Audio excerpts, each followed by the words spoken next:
அனைவருக்கும் வணக்கம். இன்னைக்கு நம்ம வீடியோ பதிவில் கார்த்திகை நட்சத்திரம், அதாவது மேசராசியில் இருக்கக்கூடிய கார்த்திகை நட்சத்திரத்தில் பிறந்தவர்கள் நீங்களாக இருந்தீங்கன்னா உங்களுடைய வாழ்நாள் பலனை பற்றி இந்த வீடியோவில் நம்ம பார்க்க போகிறோங்க. பொதுவாக ஒவ்வொரு நட்சத்திரத்தை பற்றியும் நம்ம பார்த்துட்டு வரோங்க. அந்த வரிசையில் இன்னைக்கு எந்த நட்சத்திரத்தை பற்றி பார்க்க போகிறோன்னா, மேசம் ராசியில் இருக்கக்கூடிய கார்த்திகை நட்சத்திரத்தை பற்றி தான் இன்றைக்கி பார்க்க போகிறோங்க. அதாவது மேச ராசியில் 2 நட்சத்திரமாக இந்த கார்த்திகை நட்சத்திரம் கடைசியாக இருக்குங்க. பொதுவாக இந்த கார்த்திகை நட்சத்திரம் மேச ராசியிலும் ரிஷப ராசி இந்த 2 ராசியிலுமே வருங்க. அப்போ இந்த மேசம் ராசியில் கார்த்திகை நட்சத்திரத்தில் பிறந்தவங்களுக்கு உங்களுடைய வாழ்நாள் பலன்கள் என்ன, உங்களுக்கு எந்த வகையான நன்மைகள் கிடைக்கும், எந்த வகையான கஷ்டங்கள் கிடைக்கும் அப்படின்றத பற்றி இந்த வீடியோ பதிவில் நம்ம தொடர்ந்து பார்க்க போகிறோங்க. பொதுவாக உங்களுக்கே தெரியும், மேச ராசிக்காரர்களுக்கு ராசி அதிபதி யாருன்னா செவ்வாய் பகவானுங்க. அந்த செவ்வாய் பகவானுடைய அதிபதி யாருன்னா முருகப்பெருமானுங்க. அப்போ ஜென்ரலாக மேசம் ராசிக்காரர்கள் தினமும் வணங்க வேண்டியது முருகப்பெருமானையும் செவ்வாய் பகவானையும் தான் அப்படின்றத முதல்ல நீங்கள் தெரிஞ்சுக்கணும். அதே போல் இந்த கார்த்திகை நட்சத்திரக்காரர்களுக்கு ஒரு தெய்வம் உண்டுங்க. அதாவது இந்த நட்சத்திரத்துக்குன்னு ஒரு அதிபதி இருக்கிறாங்க. அது யாருன்னு பார்க்கலாங்க. பொதுவாக இந்த கார்த்திகை நட்சத்திரத்தில் பிறந்தவங்க சூரிய திசையில் தான் பிறந்திருக்கணுங்க. அப்படி இந்த சூரிய திசையில் பிறக்கும்போது இவங்களுடைய நட்சத்திரத்துக்கு அதிபதி யாருன்னு பார்த்தீங்கன்னா, நீங்கள் வணங்க வேண்டிய தெய்வம் அக்னி பகவானுங்க, அதாவது சூரிய பகவானுங்க. அப்போ இந்த மேச ராசியில் கார்த்திகை நட்சத்திரக்காரர்கள் தினமும் காலையில் நீங்கள் எழுந்து எந்த ஒரு வேலையை நீங்கள் தொடங்கிறதுக்கு முன்னாடி தினந்தோறும் காலையில் எழுந்து சூரிய நமஸ்காரம் செஞ்சுட்டு கூடவே முருகப்பெருமான் எம்பெருமான் முருகப்பெருமானையும் செவ்வாய் பகவானையும் தினந்தோறும் நீங்கள் வணங்கி வந்தீங்கன்னா உங்கள் வாழ்க்கையில் எந்த ஒரு கஷ்டம் துன்பங்கள் எதுவும் இல்லாமல் சகல சௌபாகியங்களும் உங்களுக்கு கிடைக்குங்க. அதே போல் அன்றைய வாழ்க்கை முறை உங்களுக்கு சிறப்பாக அமையுங்க. அடுத்ததான் இந்த கார்த்திகை நட்சத்திரத்தில் பிறந்தவங்களுடைய சுபாவங்கள் குணாதிசயங்கள் இதை பற்றிலாம் நம்ம இதுக்கு மேலே தொடர்ந்து பார்க்கலாங்க. பொதுவாக இந்த கார்த்திகை நட்சத்திரத்தில் பிறக்கும்போது பூமி, இடம், நிலம், காணி, வீடு, கால்நடைகள் இதையெல்லாம் இருக்கக்கூடியவர்களாக தான் இவங்க பிறப்பாங்க. நல்லா புரியுதுங்களா? கார்த்திகை நட்சத்திரத்தில் பிறந்தவங்களுடைய வீட்டில் கண்டிப்பாக இவங்க பிறக்கிற இடம் பூமி, இடம், நிலம், காணி, வீடு, கால்நடைகள் எல்லாம் இருக்கிற இடத்துல தான் இவங்க பிறப்பாங்க. ஏன்னா கார்த்திகை நட்சத்திரத்துக்கு அதிபதி யார் அப்படின்னா செவ்வாய் பகவான் ஆட்சி பெற்று இருக்கிறதுனால பொதுவாக செவ்வாய் பகவான் இடம் பூமி இது எல்லாத்துக்கும் அதிபதி செவ்வாய் பகவான் தாங்க. அப்போ இந்த மேச ராசிக்காரர்களுக்கு அஸ்வினி நட்சத்திரமாக இருக்கட்டும், பரணி நட்சத்திரம் இந்த 2 ராசியில் இல்லாத ஒரு அமைப்பு கார்த்திகை நட்சத்திரக்காரர்களுக்கு உண்டுங்க. அதாவது இவங்க பிறக்கும் போது இடம் பூமி சொத்து பத்து இருக்கிறவங்களாக பிறப்பாங்க. அதே போல விவசாய நிலம், நிலபாகியங்கள், கால்நடை வளர்ப்பு இது எல்லாமே கார்த்திகை நட்சத்திரக்காரர்களுக்கு நிச்சயமாக இருக்குங்க. அடுத்ததாக இந்த கார்த்திகை நட்சத்திரம் 1ஆம் பாதத்தில் பிறந்தவங்க பால் பாக்கியங்களுடன் பிறக்கக்கூடியவர்களாக இருப்பாங்க. அதே போல் செல்வந்தர்களாக பிறந்தவர்களாக இருப்பாங்க. அதே போல் கார்த்திகை நட்சத்திரம் 1ஆம் பாதம் எடுத்துக்கிட்டால் சில பேர் முன் கோபக்காரர்களாக இருப்பாங்க. திடீர்னு கோவப்படுவாங்க. சில நேரங்களில் பார்த்திங்கன்னா இவங்க சொல்கிறத கேட்கவே மாட்டாங்க. அடுத்ததாக பார்த்தீங்கன்னா கார்த்திகை நட்சத்திரத்தில் 2ஆம் பாதத்தில் இருக்கக்கூடியவர்கள் கல்வி படிப்பு இதில் அதிக ஈடுபாடுகள் இவங்களுக்கு இருக்காதுங்க. கல்வி இவங்களுக்கு அதிக ஏற்றத்தை கொடுக்காதுங்க. ஆனால் அதுலேயும் இவங்க எப்போதும் திறமசாலியாக இருக்கக்கூடியவர்களுங்க. அடுத்ததாக பார்த்தீங்கன்னா கார்த்திகை நட்சத்திரம் 3ஆம் பாதத்தில் இருக்கக்கூடியவங்க பொதுவாக இந்த வேதம், சாஸ்திரம், ஆன்மீகம், வழிபாடு, விஞ்ஞானம் இந்த மாதிரி எல்லாத்திலையுமே ஒரு நம்பிக்கை இல்லாதவர்களாக இருப்பாங்க. இதெல்லாம் ஃபேக்குப்பா அப்படின்னு சாதாரணமாக சொல்லிட்டு போயிடுவாங்க. அதோடு இல்லாமல் இவங்களை பொறுத்த வரைக்கும் மூர்க்க குணம் கொண்டவங்க, அதாவது கோபக்காரங்க, ரொம்பவே கோபப்படக்கூடியவங்க. அடுத்ததாக தொடர்ந்து கார்த்திகை நட்சத்திரத்தில் 4ஆம் பாதத்தில் இருக்கக்கூடியவர்கள் இவங்களை பொறுத்த வரைக்கும் பிறருக்கு உதவும் மனப்பான்மை கொண்டவர்கள். அதே போல் உங்களை சுற்றி கெட்ட நண்பர்கள் அதிகமாக இருப்பாங்க. அதே போல் சில பேர் ஏழ்மையாகவும் இருக்கக்கூடியவர்கள், அப்பாவியாகவும் இருக்கக்கூடியவர்கள் இந்த 4ஆம் பாதங்க. அப்போ இந்த கார்த்திகை நட்சத்திரம் 1ஆம் பாதம் 3ஆம் பாதம் அதாவது சிறப்பாக இருக்குங்க. இவங்க எப்பவுமே நல்லா இருப்பாங்க. அதே போல் இந்த கார்த்திகை நட்சத்திரம் 2ஆம் பாதம் 4ஆம் பாதம் இவங்க எல்லாம் பார்த்தீங்கன்னா கொஞ்சம் முன்கோபக்காரர்கள். அப்புறம் தைரியமாகவும் இருப்பாங்க. அதே போல் எதுவாக இருந்தாலும் சட்டுன்னு கோவப்பட்டு பேசக்கூடியவர்கள். எந்த ஒரு வேலையும் செய்ய மாட்டாங்க. அப்போ இவங்க பிறக்கும்போது சூரிய திசையில் பிறக்கிறாங்க. இதை நல்லா புரிஞ்சுக்காங்க. கார்த்திகை நட்சத்திரக்காரர்கள் எப்பயுமே சூரிய திசையில் தான் பிறக்கிறாங்க. அப்போ இந்த மேச ராசியில் இருக்கக்கூடிய கார்த்திகை நட்சத்திரக்காரர்கள் உங்களுடைய வாழ்நாள் பலன் எப்படி இருக்குன்னு பார்த்தீங்கன்னா, உங்களுடைய பிறப்பு காலம், அதாவது அம்மாவுடைய கர்ப்பத்தில் இருக்கும்போது இருந்தே உங்களுக்கு சூரிய திசை ஆரம்பமாகுதுங்க. அப்படி இருக்கும்போது உங்களுக்கு அம்மா கர்ப்ப செலவு ஒரு 3 வருடம் போனாலும் மீதி 3 வருடம் உங்களுக்கு இருக்குங்க.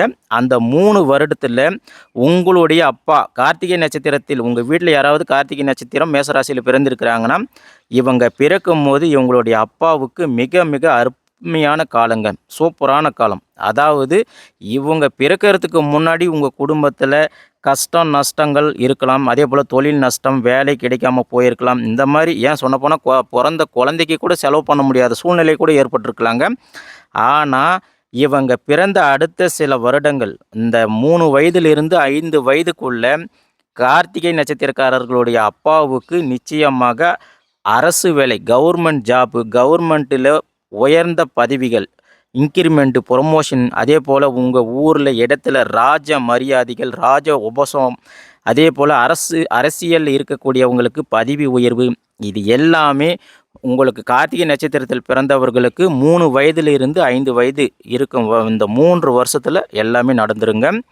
அப்போ இது மூலமாக இந்த கார்த்திகை நட்சத்திரம் குழந்தையாக இருக்கக்கூடியவர்களுக்கு அப்பா மூலமாகவே இந்த பலன்கள் அனைத்தும் கிடைக்குங்க. இப்போ 5 வயது வரைக்கும் சூரியனுடைய திசை நடக்கிறதுனால இதில் அப்பாவுக்கு மிக சிறந்த யோகம் கிடைக்கும் அப்படின்னு நாங்கள் சொல்லியிருக்கிறோங்க. அடுத்ததாக பார்த்தீங்கன்னா, இந்த கார்த்திகை நட்சத்திரக்காரர்களுக்கு 5 வயதிலிருந்து 10 வயது வரைக்கும் எடுத்துக்கிட்டிங்கன்னா சந்திர திசை நடக்குதுங்க. அதாவது 5லிருந்து 12 வயசு வரைக்கும் பார்த்தீங்கன்னா சந்திர திசை நடக்குதுங்க. இந்த சந்திர திசை எப்படி இருக்குது அப்படின்னு பார்த்தீங்கன்னா, இதுவும் மிக சிறப்பாக இருக்குதுங்க. அதாவது இந்த கார்த்திகை நட்சத்திரக்காரர்களுக்கு இவர்களுடைய தாயார் வழி சொத்துக்கள், தாயார் வழி சொந்த பந்தங்கள் எல்லாமே மகிழ்ச்சியாக இருக்கும். எல்லாமே மகிழ்ச்சியாக நடக்குங்க. ஆனால் ஒரு விஷயம் என்ன அப்படின்னு பார்த்தீங்கன்னா, இந்த கார்த்திகை நட்சத்திரக்காரர்களுக்கு தாய்மாமாக இருக்கிறாங்க இல்லையா, தாய்மாமாவுக்கு சில கண்டங்கள் இருக்குங்க. அதாவது இவங்க குழந்தை பருவத்திலிருந்து 15 வயசு வரைக்கும் இவங்க தாய்மாமாவுக்கு வந்து பார்த்திங்கன்னா சிறு சிறு பிரச்சனைகள் ஏற்படுங்க. தொழில் பிரச்சனையாக இருக்கலாம், உடம்பு பிரச்சனை, ஸோ அதெல்லாம் ஏற்படுங்க. அதே சமயம் இந்த கார்த்திகை நட்சத்திரக்காரர்களுக்கு சந்திர திசை நடக்கிறதுனால, அதாவது 5 வயசுலேருந்து 12 வயசு வரைக்கும் சந்திர திசை நடக்கிறதுனால இவங்களுக்கு கல்வியிலையும் படிப்பிலையும் மிக சிறந்து விளங்குவாங்க, பாராட்டுகளை பெறுவாங்க. அந்த அளவுக்கு ரொம்பவே டேலண்டாக இருப்பாங்க. அடுத்ததாக பார்த்தீங்கன்னா, இந்த கார்த்திகை நட்சத்திரக்காரர்களுக்கு செவ்வாய் திசை நடக்குதுங்க. அதாவது 15 வயசுலேருந்து 22 வயசு வரைக்கும் செவ்வாய் பகவானுடைய திசை 7 வருடம் நடக்குதுங்க. அப்போ இந்த காலகட்டத்தை பொறுத்த வரைக்கும் இவங்க மிக சிறப்பாக இருப்பாங்க. அதாவது பூமி, மனை, வீடு, வாகனம் இது எல்லாமே இவங்களுக்கு இயற்கையாகவே அமைஞ்சிடும் அமைப்பு இவங்களுக்கு உண்டுங்க. அதே போல் செவ்வாய் பகவானுடைய இந்த காலகட்டத்தில் இவங்களுக்கு மருத்துவ கல்வி படிக்கக்கூடிய அமைப்பு ஏற்படுங்க. அதாவது டாக்டருக்கெல்லாம் படிக்கிறது, மெடிக்கல் சம்மந்தப்பட்ட சப்ஜெக்டுகள்லாம் இவங்க படிக்கிறதுக்கான வாய்ப்புகள் அமைஞ்சு இருக்குங்க. அதாவது கார்த்திகை நட்சத்திரக்காரர்களுக்கு இந்த செவ்வாய் திசையும் செவ்வாய் புத்தி காலகட்டத்திலையும் மருத்துவத்துறை, விஞ்ஞானம், சயின்டிஸ்ட்டு, தொழில்துறை, அப்புறமா பார்த்திங்கன்னா அக்ரி டிபார்ட்மெண்ட்டு, ரியல் எஸ்டேட்டு, இந்த மாதிரி இந்த எல்லா தொழிலும் சரி, படிப்பும் சரி, இவங்களுக்கு இந்த 25 வயதுக்குள்ள செவ்வாய் திசையில் இது எல்லாமே அமைஞ்சிடுங்க. அதாவது நல்லாவே ஓரளவுக்கு செட்டில் ஆகிடுவாங்க. அடுத்ததாக வரக்கூடிய இந்த ராகு திசை எடுத்துக்கிட்டால் உங்களுக்கு 18 வருஷம் வருதுங்க. இது பார்த்திங்கன்னா உங்களுக்கு கொஞ்சம் சிரமத்தையும் கஷ்டத்தையும் கொடுக்கக்கூடிய காலனே சொல்லலாங்க.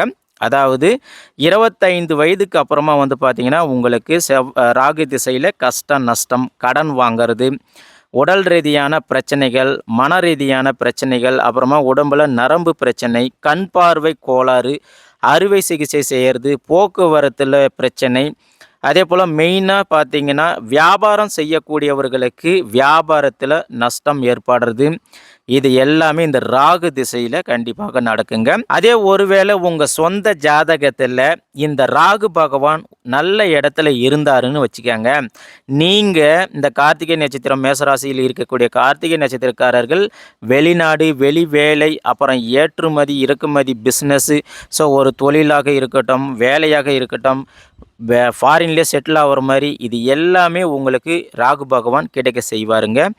அப்போ எப்போ நம்மளுக்கு நடக்கும்னா, இதுவும் உங்களுக்கு ஒரு 30 வயசுலேருந்து 40 வயசுக்குள்ளே இந்த ராகு பகவானுடைய திசை நடக்குதுங்க. அதுக்கு தான் நாங்கள் என்ன சொல்ல வரோங்கன்னா, உங்களுடைய சொந்த ஜாதகத்தை பார்க்கணும் அப்படின்னு சொல்கிறோங்க. அதே போல் இந்த கார்த்திகை நட்சத்திரக்காரர்கள் எல்லாருமே இப்படி தான் இருப்பாங்கன்னு பொதுப்படியாக எல்லாருமே எடுத்து சொல்ல முடியாது, சொல்லவும் கூடாதுங்க. அப்போ உங்கள் ஜாதகத்தில் இந்த 12 கட்டங்களில் எந்த ராகு பகவான் 9வது இடம், 11வது இடம் இப்படின்னு இவர் இருக்கிற இடத்த வச்சு தான் நாம் தசாபுக்தி காலத்தில் இவங்க இந்த நேரத்தில் இது நடந்தே தீரும் அப்படின்னு நம்ம 100% துல்லியமாக சொல்ல முடியுங்க. அப்போ நம்ம என்ன செய்யணும்னா, உங்கள் சொந்த ஜாதகத்தை நாம் தெளிவாக பார்த்து தெரிஞ்சுக்கணுங்க. அடுத்ததாக பார்த்தீங்கன்னா, இந்த மேசராசியில் இருக்கக்கூடிய கார்த்திகை நட்சத்திரக்காரர்களுக்கு 40 வயதுக்கு பிறகு பார்த்தீங்கன்னா உங்களுக்கு குரு திசை ஆரம்பமாகுதுங்க. இந்த குரு திசை உங்களுக்கு எப்படி இருக்குன்னா, 16 வருடம் மிக சிறப்பாக இருக்குங்க. அதாவது 40 வயசுக்கு மேலே உங்களுக்கு மிகப்பெரிய ஒரு யோகனே சொல்லலாங்க. குருவால் உங்களுக்கு நன்மைகள், ஞானம், அறிவு, ஒரு தெளிவு, அதே போல் நீங்கள் வாழ்க்கையில் செட்டில் ஆகிறதுக்கான சரியான வாய்ப்புங்க. அதே போல் உங்களுடைய பிள்ளைகள் நல்ல டெவலப்மெண்ட்டு, உங்கள் பிள்ளைகளுக்கு திருமணம் செஞ்சு செட்டில் பண்ணுறது, அதுக்கப்புறம் உங்களுடைய பேர குழந்தைகளை படிக்க வைக்கிறது, அவங்கள செட்டில் பண்ணுறது அப்படின்னு கிட்டத்தட்ட உங்களுக்கு 40 வயசுலேருந்து 56 வயசு வரைக்கும் இது எல்லாமே உங்களுக்கு மிக மிக சிறப்பாக இருக்குங்க கார்த்திகை நட்சத்திரக்காரர்களே. அப்போ சொல்லப்போனால் இந்த குரு திசையில் உங்களுக்கு நன்மைகள் ரொம்ப ரொம்ப அதிகமாகவே இருக்குன்னே சொல்லலாங்க. அடுத்தபடியாக வரக்கூடிய சனி திசைங்க. அப்போ மேசராசியில் கார்த்திகை நட்சத்திரக்காரர்களுக்கு சனி திசை எத்தனை வருடம் வருதுன்னு பார்த்தீங்கன்னா 19 வருடம் வருதுங்க. அது உங்களுக்கு சொந்த ஜாதகத்தை பார்த்தா மட்டும்தான் உண்மையான பலன்களை நம்ம சொல்ல முடியுங்க. அதாவது சனி பகவான் ஆயுள் காரகன், உங்களுடைய ஆயுள் எவ்வளோ வருடம் அப்படின்றது நம்ம சரியாக கணிக்கணும்னா உங்கள் ஜாதகத்தை பார்க்கணுங்க. அதே போல் உங்கள் சொந்த ஜாதகத்தில் சனி பகவான் ஒரு தீர்க்கமான இடத்துல இருக்கிறார், ஒரு நல்ல இடத்துல இருக்கிறாரு அப்படின்னா உங்களுக்கு நீண்ட ஆயுள், உடல்நல பாதிப்பு, உங்களுடைய போக்குவரத்து, வியாபாரம், செயல்பாடுகள், வேலை, பதவி இது எல்லாமே இந்த சனி திசையில் தான் முடிவு பண்ண முடியுங்க. ஆகையால் மேசராசியில் இருக்கக்கூடிய கார்த்திகை நட்சத்திரக்காரர்களே, இது எல்லாமே உங்களுக்கு பொது பலன்கள்ங்க. நாங்கள் சொல்கிறது இப்போ ஜென்ரலாக இதே மாதிரி உங்களுடைய தசாபூத்தியும் உங்கள் கிரக பலன்களும் சரியாக இதே போல் இருந்துச்சுன்னா நீங்கள் மிகப்பெரிய யோகசாலிங்க.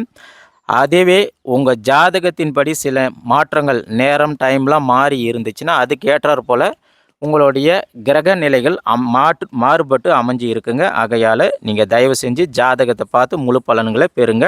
நாம் ஏற்கனவே சொன்ன மாதிரி இது எல்லாமே பொது பலன்கள். ஆகையால் இந்த மேசராசியில் இருக்கக்கூடிய கார்த்திகை நட்சத்திரக்காரர்களுக்கு இவங்க நட்சத்திர வாழ்நாள் பலன்கள் பார்த்திங்கன்னா, உங்களுடைய பிறப்பு அம்மாவோடைய கர்ப்பப்பையிலிருந்து பிறப்பு காலத்தில் இருந்து 6 வயது வரைக்கும் சூரிய திசையால் உங்கள் அப்பா உங்களால் நல்லாவே செட்டில் ஆகிறாருங்க. அது மூலமாக உங்களுக்கும் நல்ல பலன்கள் இருக்குது. நீங்கள் பிறக்கும் போதே வசதியான விவசாயம், நிலம், சொத்து பற்றி இருக்கிற குடும்பத்தில் தான் பிறப்பீங்க. அடுத்ததாக சந்திர திசை வரும்போது உங்களுக்கு நீங்கள் கல்வியில் சிறந்து விளங்குறீங்க. அதுக்கப்புறமா வரக்கூடிய செவ்வாய் திசையிலையும் நீங்கள் செட்டில்மெண்ட் ஆகிறீங்க. இந்த செவ்வாய் திசையில் உங்களுக்கு படிப்பு, நீங்கள் படிக்கிறது பிடிச்சதை படிக்குவீங்க, பிடிச்ச துறையில் சாதிக்கிற வாய்ப்பும் உங்களுக்கு இருக்குங்க.